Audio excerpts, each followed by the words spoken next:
Hey guys, welcome back to the channel. Today we're gonna go over something I think a few people kind of want to know about there. I've seen it a little bit asked there and I've seen some questions online and some forums and stuff. But we're gonna go over some points about the 5th gen Ram trucks, particularly the Cummins engine equipped trucks. But I will go into some details about the 6.4 Hemi equipped trucks as well, just because I did have one and I have some knowledge on that. But we'll cover all that today in the video, and then you can kind of decide whether buying a 5th gen Ram is for you or which route you want to go engine wise.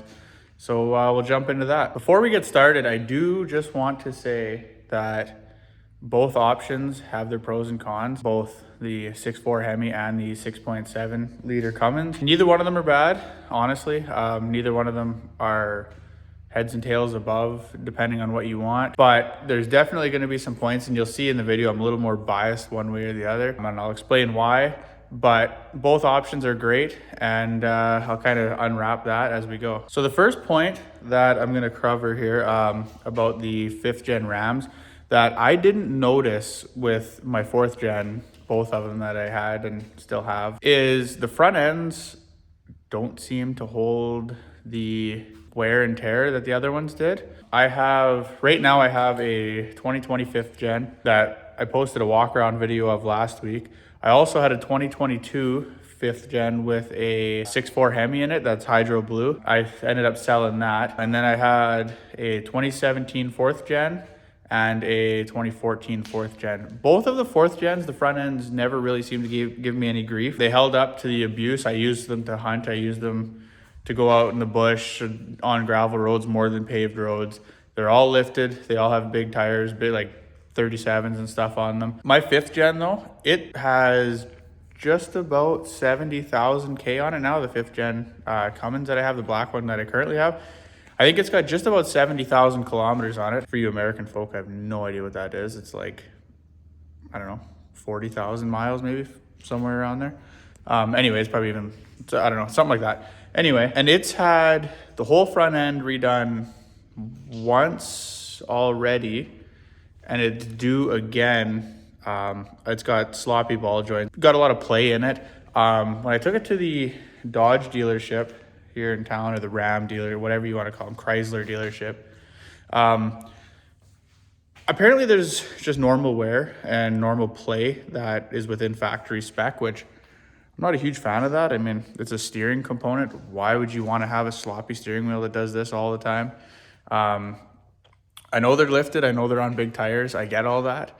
But at the same time, they should hold up a little longer than like 20, 30,000 K. I don't even know how many times the truck was done before that. I bought it with 40,000, so it could have already been done once before at that point, but it just seems a little excessive, and it's not cheap either. Heavy duty stuff is expensive. And that goes for both trucks that I had, the 22 and the 2020. Both of them had that issue. That 22 I ended up getting rid of it with like 20,000 kilometers on it. It already needed front end work. It was on 37s as well. I just think they could be better. And with that leads into my question that I have for today is if anybody has recommendations for aftermarket ball joints that I could run on a 2020 Ram 2500, please let me know. I would try some aftermarket ones, something better, something with a good warranty maybe. So if you have any of those, throw them in the comments below, the pros and cons, which ones to avoid, which ones to go for. I'd love to hear about it. And as I mentioned earlier in the video, I had both, and I'm both trucks, and I'm definitely partial to the 6.7 Cummins. Now the only reason that is because I had that 6.4 Hemi, and where I'm located up in Ontario, the nearest city was 300 kilometers away or so. And I filled my truck up one morning and I tried to drive it there, and it's 360, 370 K, that's it, which is 200 miles. And I almost didn't make it because of how bad it was on fuel. The 6.4 Hemi just absolutely drank fuel. It was so bad. Like, it was on 37s, I understand that. I think it had 373 gears, but on the highway wasn't any better than in town. Most of the time on the highway you get chugging along and things are all right and it kind of evens out. It was so bad that I had to stop and get fuel before I got there, and I took it to the dealership and they just kind of told me that that's how some of them are. Now, could have been the dealership just saying that, or that could be the case, because I know my dad drives an older 2014 with a 6.4 Hemi in it, and that's not the case. His seems fine. So I don't know if it's a 5th gen problem, if they changed something in the 5th gen chassis that made the 6.4 really bad on fuel, or if it was just a lemon. But it was so bad, that was the ultimate reason I got rid of that truck. Now the next point is only gonna be for the 6.7 Cummins equipped trucks. Depending on what year you're looking at for a Cummins, or 5th gen, sorry, it may be totally irrelevant at this point. But if you were looking at the 2019s and 2020s, if you were looking to buy a used truck, keep an eye on what's been done as far as the high pressure fuel pump.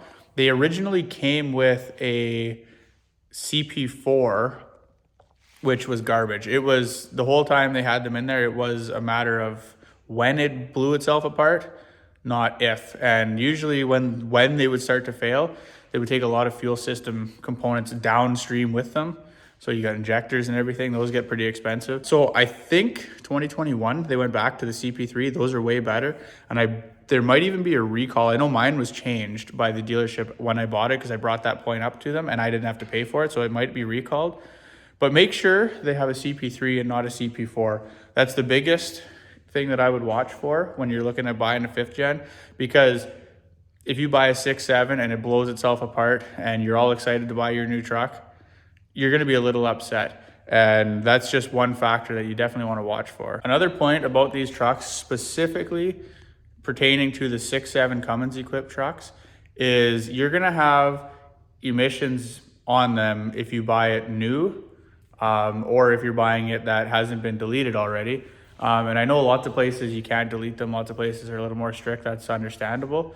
But if you are going to keep your truck emissions intact, whether you're using it for a hot shot truck and it has to go through inspections or whatever you're doing, or you're in a place where they're picky, keep in mind that the 5th gen emissions trucks suck.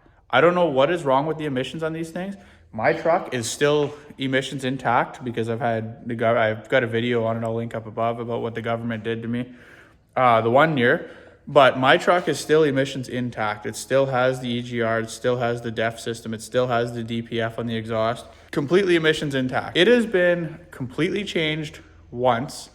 The EGR system, the valve failed once. The DPF system had a recall. I think it was a recall, or maybe it was under warranty, one of the two. But it failed, and the dealership had to put a whole new injection pump in for me, and it has gone into limp mode half a dozen times in the year and a bit that I've owned it. You'll be driving along out of town somewhere, and because it's never in your driveway for some reason, and it goes into limp mode, and then it comes up saying see your dealer, blah blah blah. You got to force it doesn't tell you to force a regen, but it says see a dealer, limp mode, and then it maxes out your speed or whatever it does. And it sucks when that happens, especially, like I said, it's never in the driveway at home. It's never in the parking lot at the dealership when this happens. You're out in the bush, you're on a road trip, and then you got to force a regen is usually what that does. So you just got to hook it up to a scanner. The dealership will force a regen on it and it'll be all good to go. But you shouldn't have to do that. And I know with the older trucks, everybody's always like, oh, it's emissions intact. Just ride it hard, beat on it all the time. Like hard accelerations, drive it hard, go fast with it. That doesn't seem to make a difference in these things. I don't know what they changed between the 4th and the 5th gen, but that is not a solution anymore. It's not that easy to just get on the throttle hard. My truck anyway will not regen anywhere if you're not on it for quite a while. Like if I hook up a trailer and hit the highway, guaranteed it'll regen at some point. But people who just drive back and forth to town, or drive into work, or tour around town from 3 blocks to the grocery store, your truck is never going to get into the regen mode. It's going to plug up the DPF. You're going to have all kinds of issues with it. And that just seems to be an ongoing issue. I don't know why, but at the end of the day, if you can buy one and delete it, I highly recommend the process of doing that. The process of doing a delete too is a lot cheaper on the older 5th gen style trucks. I think it's 22 and newer. They changed the ECM and you have to either swap it back to an old one, which gets pretty expensive unless you can find a used one in a wrecked truck or something. But that's something to keep in mind too, is if you do plan to delete, the 2019, 20, and I think 21s were quite a bit cheaper. I know I was quoted less than $3,000 to delete those years. And that's like an exhaust, tune, everything you need. That's plus shop time to do it if somebody was going to do it for you. And it was like $6,000 to $9,000 for the other one. So if you're not capable of doing it yourself and you have to take it somewhere, make sure you factor that into. As for the rest of the parts on a 5th gen Ram truck, everything is pretty much the same as the previous years. The cab is very similar, the seats are very similar. The body is almost identical to a 4th gen other than the front clip. Everything else is the same. Everything else is good about it. I highly recommend them. I know I just brought up a bunch of points to watch for, but if you made it to this point in the video and those haven't scared you yet, then definitely jump on whatever you're looking at. I don't think you can go wrong with them, and they do give you a lot of opportunities. If you have either engine, I think you can tune them both up pretty good. I think you can make some pretty big power with a 6.4 Hemi as well. But I know with the Cummins, you could delete that thing and you can make 1,000+ horsepower with it. Maybe not super reliably, but you could do it. And that's just fun. So if that's something you're looking at and you got to this point and you haven't been turned off yet, then definitely go ahead and do it. And hopefully you guys learned something about this. Hopefully it kind of cautioned you to what to look for. I think I'm going to do an actual video. I'll pull my truck in here maybe one day and I'll go over the truck itself and I'll point out each and every single thing you're going to want to look for when going to buy a new truck. Maybe we'll do that. And but yeah, anyway, take care, guys. And if you made it this far, thanks for watching. If you can drop a like, that would be great. It helps the channel out, keeps me motivated to keep making these videos, and subscribe for more. Anyway, see you guys.